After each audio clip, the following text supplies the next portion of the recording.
Good morning. Today's not necessarily a reading so much as it's a lecture. At 6:06 this morning, I heard that logic is reframed as bad juju, and I thought to myself, what the fuck?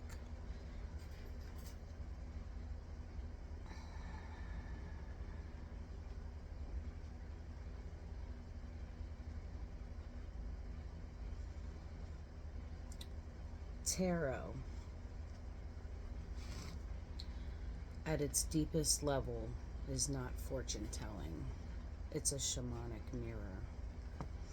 The cards are archetypes, universal stories painted in symbols. So the reader, that's me, the modern shaman, can hold up a gentle, non-judgmental reflection to the seeker. Not to predict doom or glory, but to say, look, here's where you're not present. Here's where you're clinging to the past or chasing the future. Here is the shadow that you are fighting. Here is the quiet love that you're overlooking. Every spread is a ritual invitation back to the now. The fool steps off the cliff in pure presence, trusting the moment without needing guarantees. The hanged man surrenders control, hanging upside down until he sees the world anew.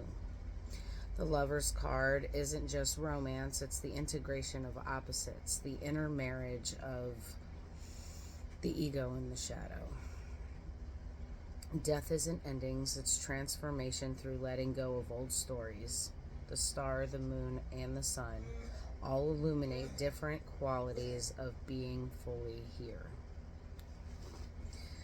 The shaman doesn't fix the seeker. They create a sacred container, much like the steady, non-judgmental presence of a parent and child, where the tribe, or the collective, can meet their own soul without fear. The cards tell a story so the seeker can finally feel seen. So the seeker can finally feel seen in their ordinary, messy, sacred humanity.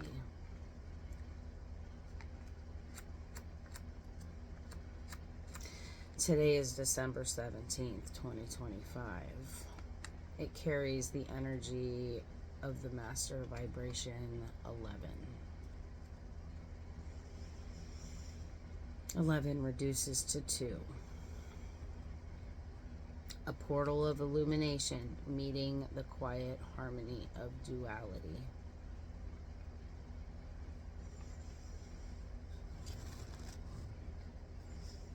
Eleven is the justice card in the tarot.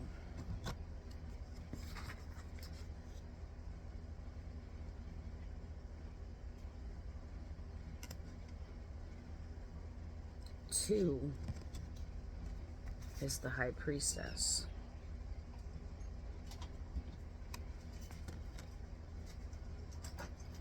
So justice meets the High Priestess here. The Sword of Clarity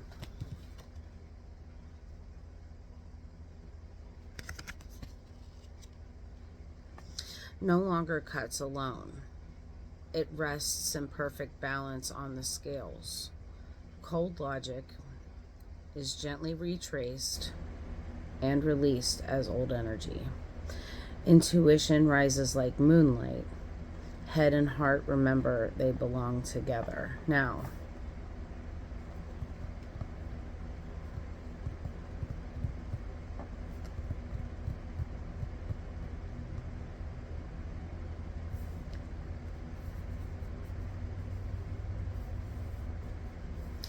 some children learn early that they can only feel seen in the storm. Not because they're broken or seeking attention, but because the quiet, ordinary moments, the soft breaths, the everyday silences went unnoticed. What truly heals is not more explanation, not another label or analysis. It's presence that shows up again and again for the small joys, little messes, the unspoken feelings. true love is presence.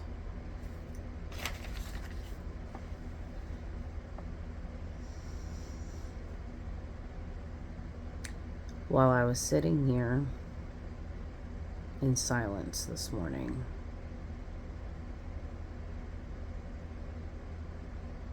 I was thinking about my kids.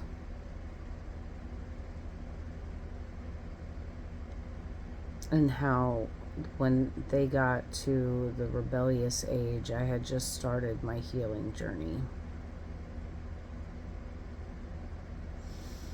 And now, 3.5 years later, how different our relationships are.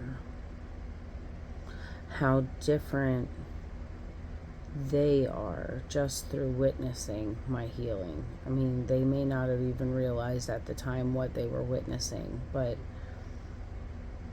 children are mirrors.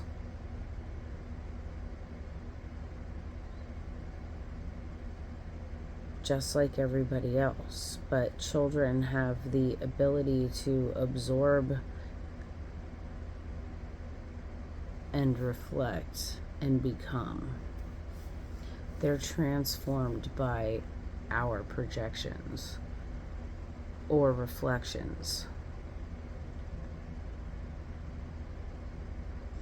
So I was thinking about that, and I created a little fun post, and I put it on TikTok. And I mean, it was fun for me to create, but it, you know, this is just where my head is this morning. And then as I was thinking about doing a reading today, I definitely heard logic reframed as bad juju, and I really did think to myself, what the fuck? Why would somebody want to say that logic is bad juju?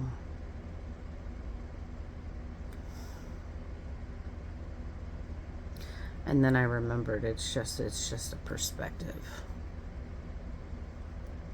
It's just a perspective, and it's a symptom of not being fully present with yourself, of being very asleep and not self-aware.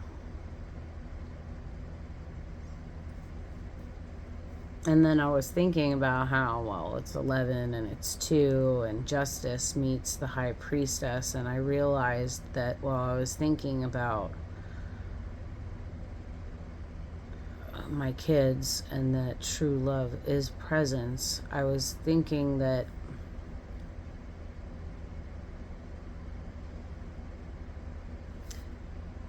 tarot is not fortune telling.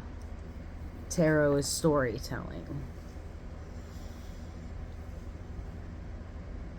That we as tarot readers are not here telling you your future. We're giving you a map of potential future timelines and how you can get there. Because tarot is the journey of the soul.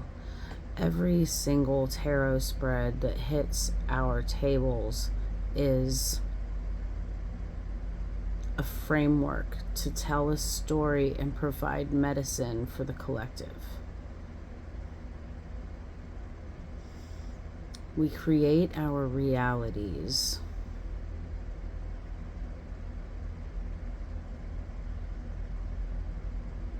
based on the perspective of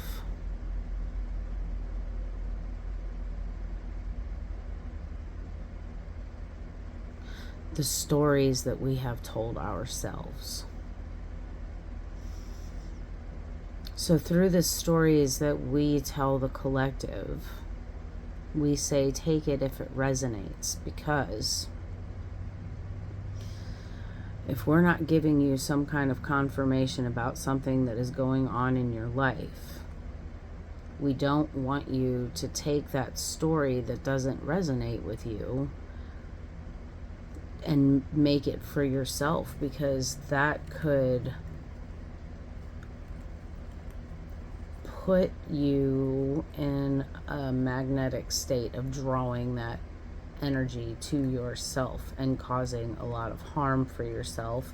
And it would put you in a position to blame the reader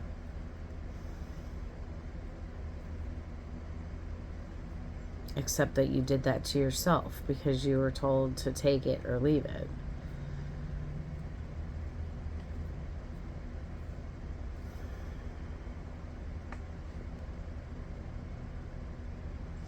True love is presence.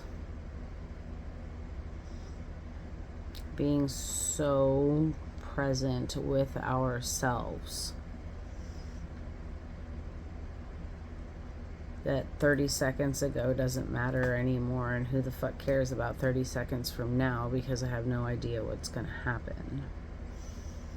That's the future aspect of the tarot reading. It's giving you a potential vibration of what, can happen if you can collapse the nonsense over here.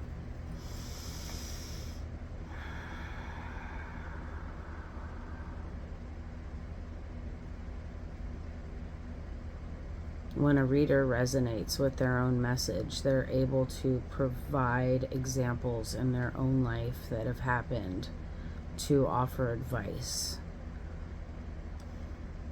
Because the way that life works is you meet people, you talk to people, you find resonance, you resonate, you relate. And then at some point, friction happens, little arguments, tiffs, projections from the mirror based on somebody else's different perspective. You have to recognize that it's somebody else's different perspective and it has nothing to do with you. Get over that, and then you do it again. That's it. That's life.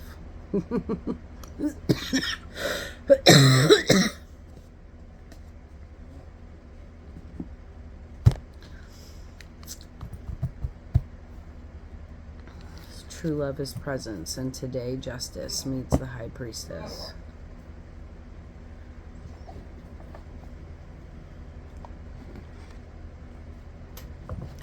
How about we just do this? Is there some message that you want to give the collective today before we go real fast?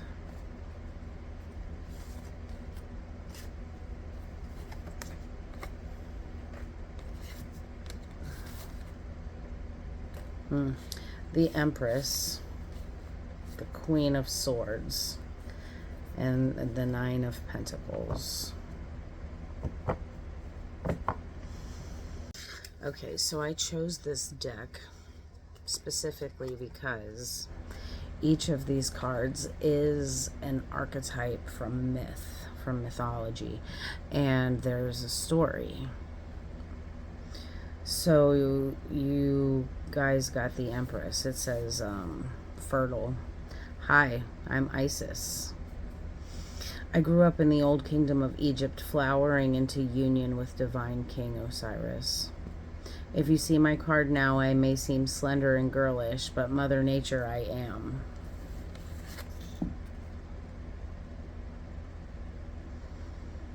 Fertile, divine, and with destination, motherhood on the way. I carry small Horus within, tiny seed of creation. On bad days, I can fall too dependent on Osiris, be smothering and choose my self-reliance. But like the cycles of the moon, such things pass, and my shine is back.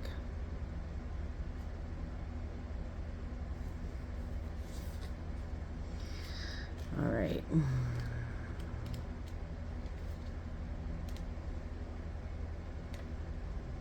Then the Queen of Swords, it says objective.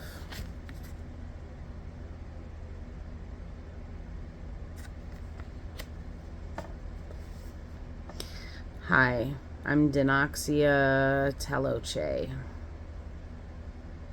I am queen of the wind, high in the sky, exalted and in the know. I rule around the mountains and deserts of the Sonora, southern Arizona, or New Mexico, and sometimes in far-flung southern Toltec realms. I always return to my Yuma roots, though. If you see my card now, you are grounded with clear-mindedness, enjoying eagle-eye perceptiveness, and complete complexity of intellectual genius.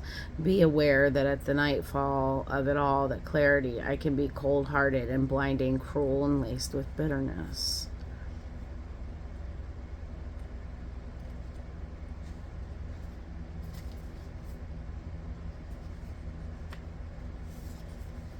And then the Nine of Pentacles.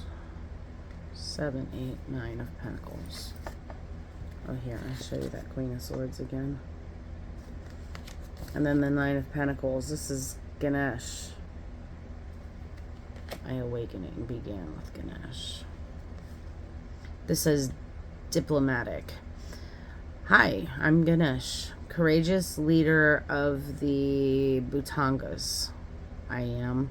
My elephant head symbolizes my Atman, my soul, as my human body, my Maya, physical illusion.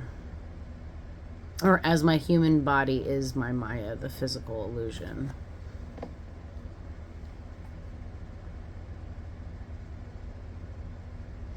I am patron deity for writers, travelers, students, commerce, and especially new products. I'm famously known for removing stony obstacles from my own path. If you see my card now, you are coming into a time when you can relax. Enjoy some of the fruits of your labor.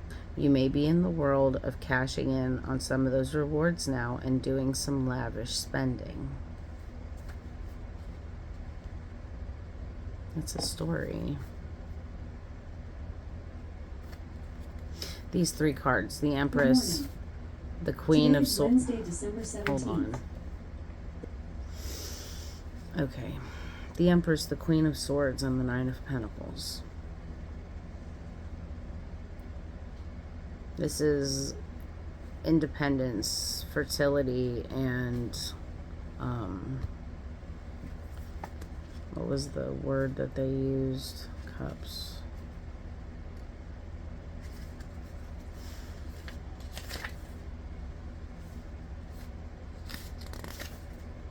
Oh, objective. Fertile, objective, and diplomatic.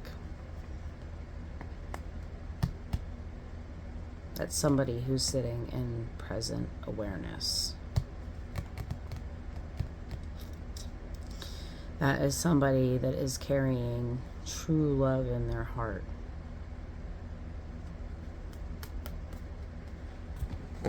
At the bottom of the deck, it's the Ace of Pentacles.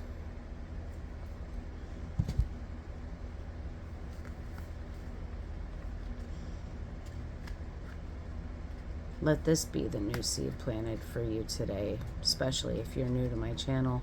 I love you guys. Have a fantastic day, and I'll catch you on the next one.